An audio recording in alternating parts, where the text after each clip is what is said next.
Oke, hari ini kita kembali lagi di mata kuliah Sistem Basis Data pertemuan 10. Materi hari ini yaitu masih tentang transaksi. Materi sebelumnya di pertemuan 9 kita sudah membahas tentang konsep dari transaksi, status dari transaksi itu apa saja, dan eksekusi secara bersamaan, masih sekilas. Ya kan? Kemarin di concurrent execution kita mengenal istilah yang namanya serial schedule, non-serial schedule, serializable schedule. Nah, itu perbedaannya apa?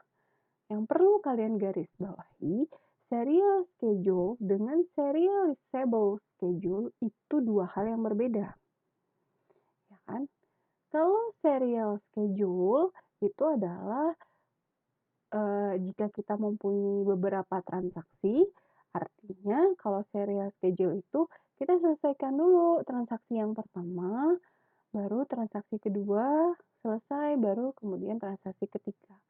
Jadi dia step by step. Jadi satu transaksi diselesaikan terlebih dahulu, kemudian baru transaksi lain terselesaikan atau diproses. Itu serial schedule. Tapi kalau non-serial schedule enggak.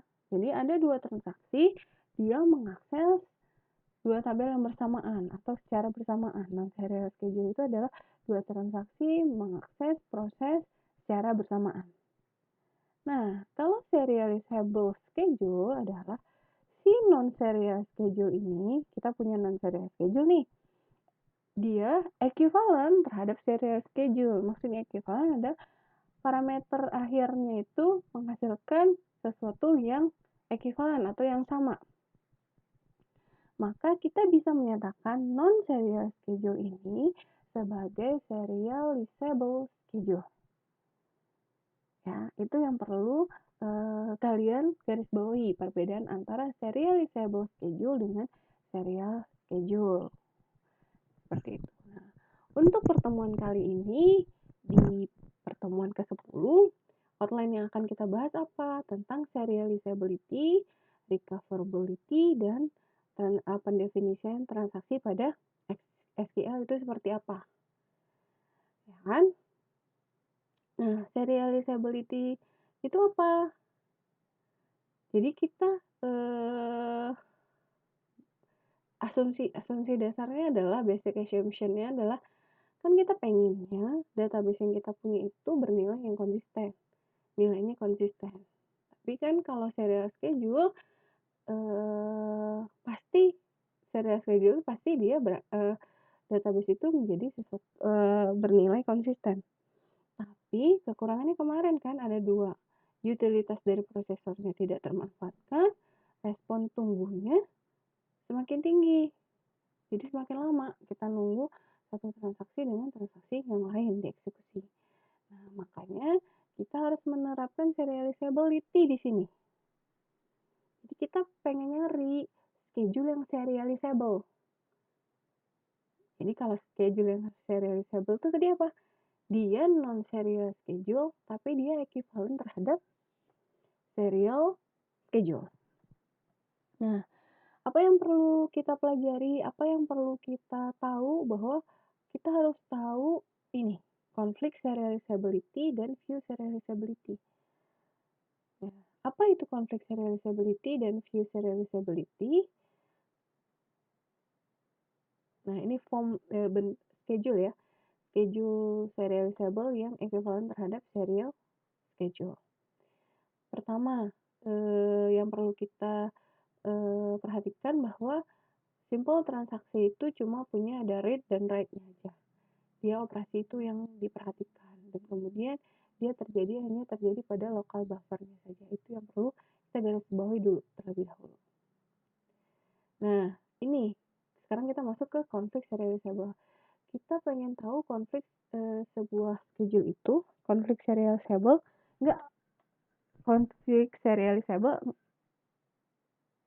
iya atau tidak. Nah, maka kita harus cek dulu dia konflik equivalent apa tidak. Nah, cara ngecek konflik equivalent itu ini dia syaratnya. Ada 4 syarat.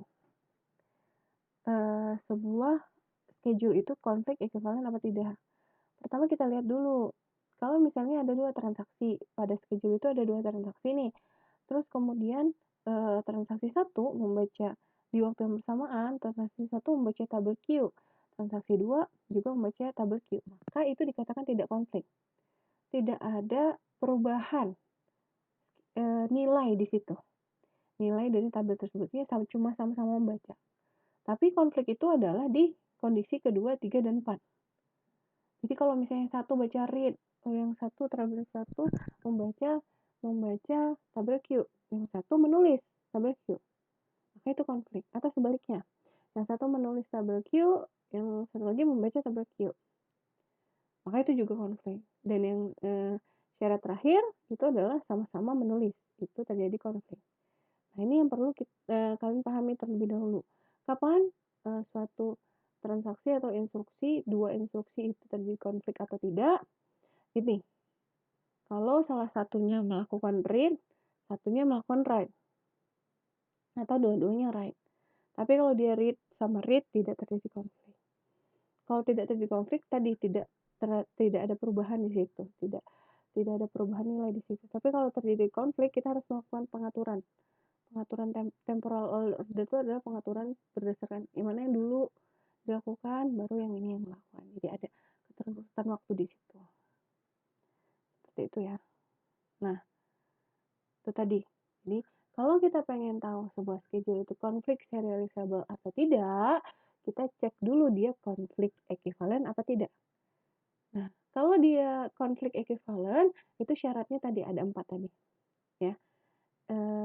Dikatakan 2 instruksi sebelum kita mengecek dia konflik ekuivalen atau tidak, kita harus ngecek 2 instruksi ini konflik atau tidak. Kalau konflik yang tadi 4 syarat tadi. Nah, kalau kita pengen mengecek schedule itu konflik serializable, maka kita harus ngecek dulu dia konflik ekuivalen apa tidak. Caranya gimana? Kita biar tahu konflik ekuivalen apa tidak. Jadi kalau konflik ekuivalen adalah kita cek 2 instruksi, ada nggak 2 instruksi yang tidak saling konflik, dia non-konflik. Ada nggak di schedule itu? Kalau ada, berarti dia konflik ekuivalen. Nah, setelah ada, baru kita lakukan swap. Contohnya seperti apa? Seperti ini. Schedule S. Di transaksi itu punya write A. Transaksi 2 punya read A. Maka ini konflik kan? Write dan read di tabel yang sama. Begitu pula transaksi 1 punya write B. Transaksi 2 punya read B. Maka ini juga terjadi konflik. Nah, mana yang tidak konflik? Ini. Di transaksi 2 dia punya write A, di transaksi 1 dia punya read B. Artinya dia membaca tabel yang berbeda di waktu yang bersamaan. Maka ini tidak konflik. Maka tabel ini bisa kita katakan konflik ekuivalen. Ya kan? Caranya gimana biar dia konflik ekuivalen? Caranya adalah kita ubah dulu, kita swap. Yang instruksi yang non-konflik kita swap. Posisinya kita ubah. Itu dikatakan konflik ekuivalen. Jadi, konflik ekuivalen ini syarat untuk kita menentukan dia konflik serializable atau tidak. Nah, kalau konflik serializable, dia adalah jika dia konflik ekuivalen terhadap serial schedule. Ya kan? Coba kita lihat. Ini. Kita punya schedule 3. Nah, schedule 3 ini kita cek dulu kan tadi konflik ekuivalen apa tidak dengan mengecek ada nggak instruksi yang non-konflik. Oh, ada instruksi ini yang tidak konflik. Maka ini adalah konflik ekuivalen. Nah, konflik ekuivalen caranya tadi apa? Kita melakukan swap. Nah, karena dia pengen mengecek konflik serializable, maka kita swapnya adalah seluruh. Seluruh yang mengikuti read B dan seluruh yang mengikuti read B itu dinaikkan ke atas. Jadi melakukan swapnya itu secara keseluruhan sehingga nanti di schedule 6 dia menghasilkan serial schedule. Karena yang dibandingkan konflik serializable itu adalah schedule non-serial dan schedule serial. Tuh, tapi kalau konflik equivalent nggak apa-apa. Yang dibandingkan satu non-serial, satu non-serial nggak apa-apa. Tapi yang tadi syaratnya cuma dia ngecek ada nggak yang non-konflik. Kemudian dilakukan swap. Sudah. Itu konflik equivalent. Nah, ini contoh yang tidak konflik serializable. Kenapa? Karena dia tidak konflik equivalent, lihat. Tidak ada yang non-konflik. Ini konflik. Kemudian ini juga konflik. Tidak ada kan yang tidak konflik. Jadi tidak ada instruksi yang tidak konflik. Maka itu dia juga bukan konflik serializable. Nah, kalau view serializable tadi udah ya. Cara kita melakukan schedule agar dia datanya konsisten. Nah, itu kan tadi kita mengecek dia serializability apa tidak. Nah, yang perlu kita cek tadi konflik serializable. Kemudian selanjutnya adalah view serializable. View serializable itu dia syaratnya adalah view equivalent. Pada view equivalent ada 3 syarat. Yang pertama adalah dua schedule dikatakan view equivalent jika read yang pertama pada schedule yang pertama berada pada transaksi pertama misalnya. Kemudian di schedule kedua juga gitu, read pertama itu berada di transaksi pertama. Kita langsung contohnya aja ya. Nih contohnya. Saya punya 2 schedule, saya pengen ngecek dia view equivalent apa tidak. Pertama tadi, kondisi pertama kita harus cek. Lihat, read pertama itu berada di transaksi yang sama apa tidak di antara 2 schedule. Sama. Maka kondisi pertama terpenuhi. Kan? Kemudian kita langsung dulu ke kondisi ketiga. Kondisi ketiga, lihat. Write terakhir itu berada di transaksi yang sama apa tidak. Ya, kalau tadi read awal, kalau kondisi ketiga write akhir. Benar, sama di transaksi kedua. Nah, kemudian kita cek di kondisi kedua, di kondisi itu syarat kondisi ketiga yang tadi. Sekarang kondisi kedua, kita cek ada yang read nggak? Ada sesuatu yang read nggak? Read. Nah, ini contohnya misalnya. Read B. Read B ini sebenarnya dia membaca write B dari transaksi 1 kan? Tuh. Kita cek di schedule 6. Apa benar read B di schedule 6 juga dihasilkan dari write B transaksi 1? Sama. Atau kita juga bisa melihat, ini saya lupa lingkari. Nih, read A di transaksi kedua sebenarnya dia membaca write A dari transaksi ke-1. Sama kan ini juga, read A transaksi kedua membaca write A dari transaksi 1. Maka kondisi kedua terpenuhi. Maka 2 schedule ini dikatakan view equivalent. Ya, view equivalent tadi syaratnya ada 3. Schedule ini dikatakan view equivalent. Dan dia juga view serializable, lihat. Ini non-serial, ini serial schedule. Jadi dia jika ada non-serial schedule equivalent dengan serial schedule dan dia view equivalent, maka dia disebut dengan view serializable.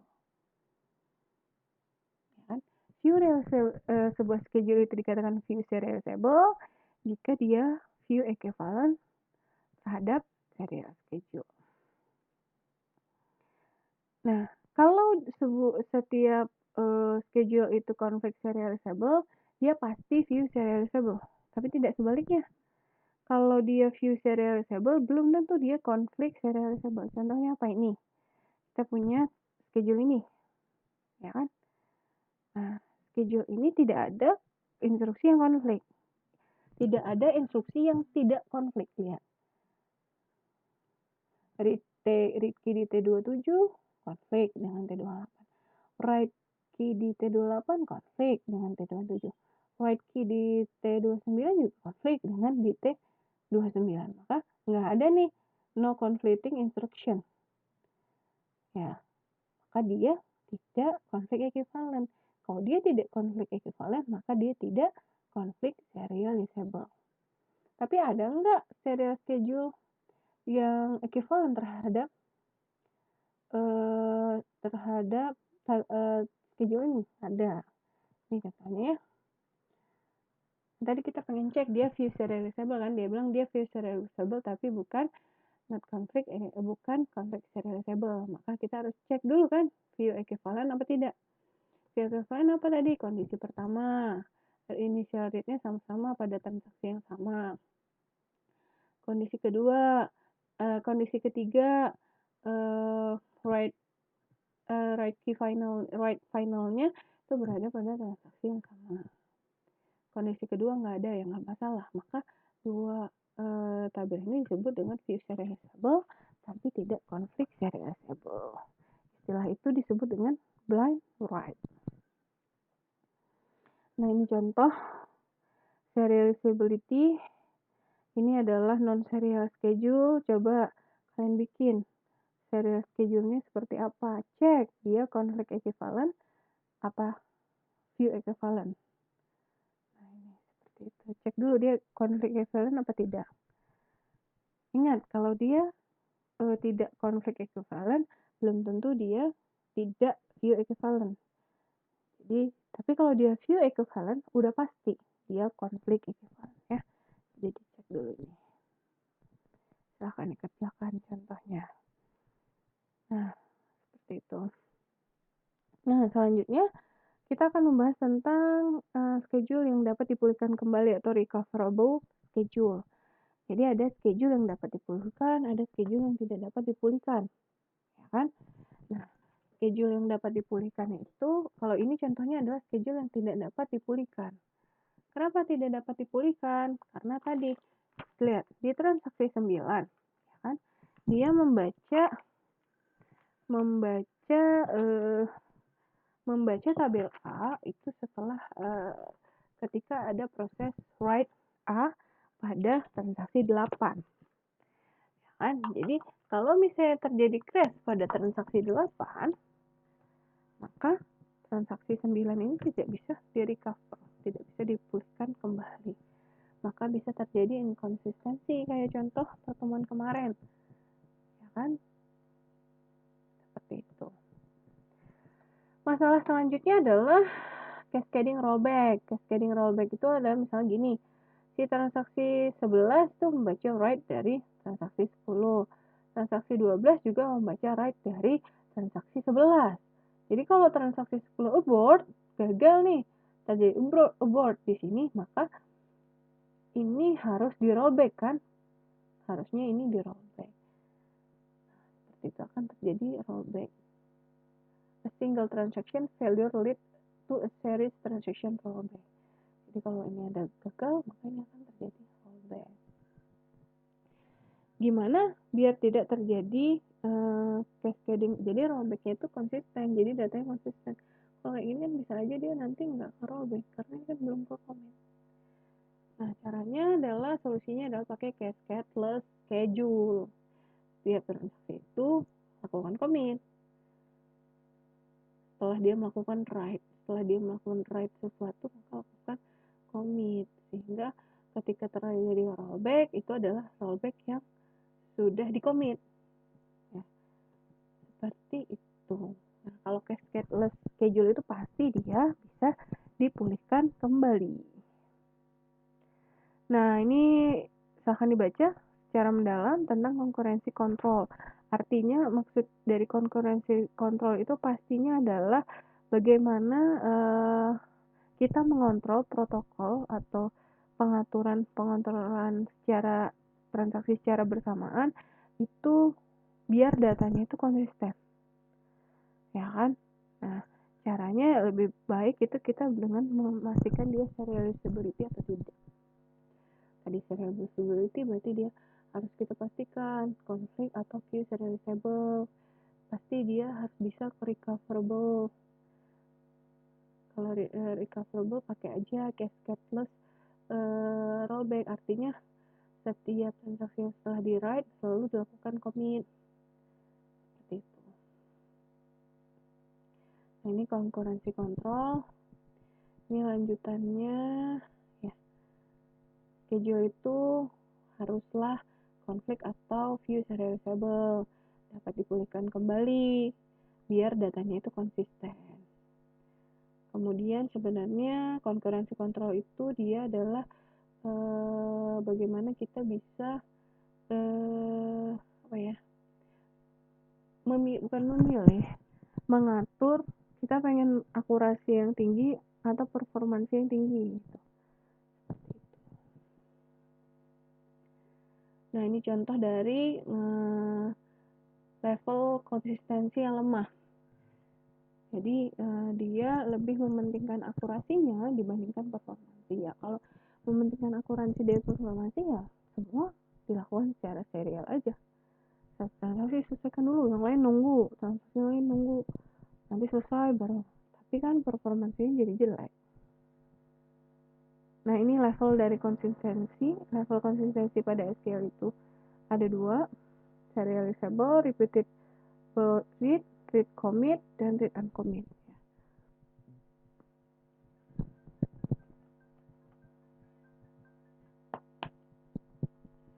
Oke.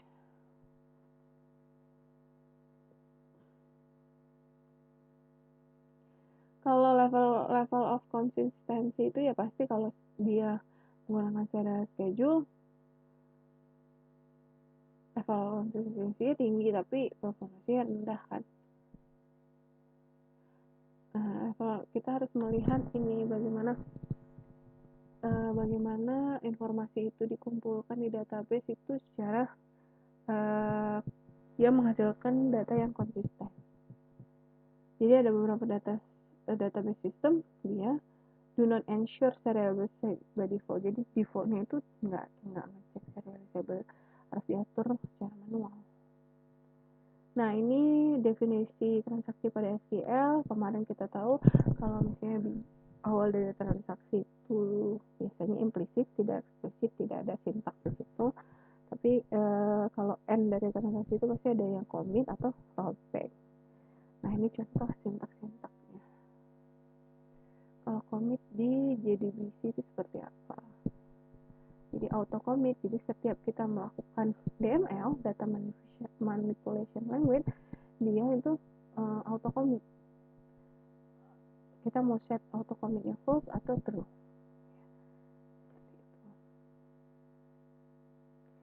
Nah, ini level dari start of transaction-nya, isolation levelnya, cara pengasesannya atau pendefinisiannya. Nah, ini contoh transaksi pada SQL statement. Jadi contohnya kalau misalnya ada transaksi 1 melakukan select, kemudian transaksi 2 melakukan write atau insert. Nah, ini contohnya. Apakah terjadi konflik di antara T1 dan T2? Iya, terjadi konflik. Karena yang satu secara bersamaan melihat select. Yang satu dia melakukan perubahan, insert. Konflik di situ itu disebut dengan namanya phantom fenomena.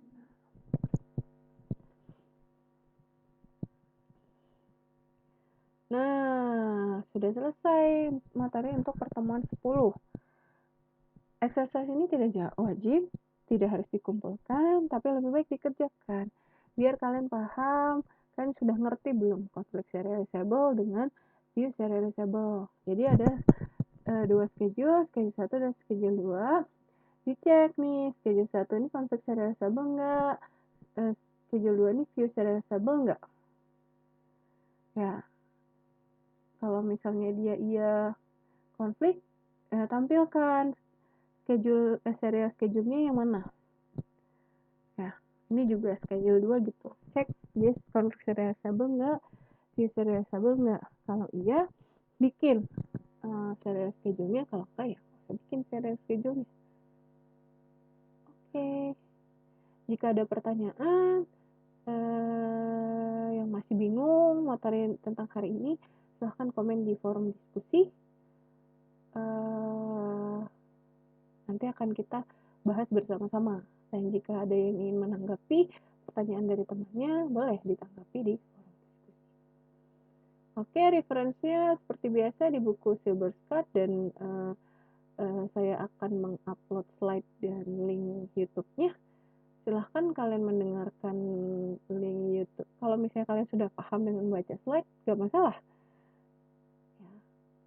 Kalau saya lebih menganjurkan untuk mendengarkan juga penjelasan video dari slide yang kalian baca. Oke, terima kasih.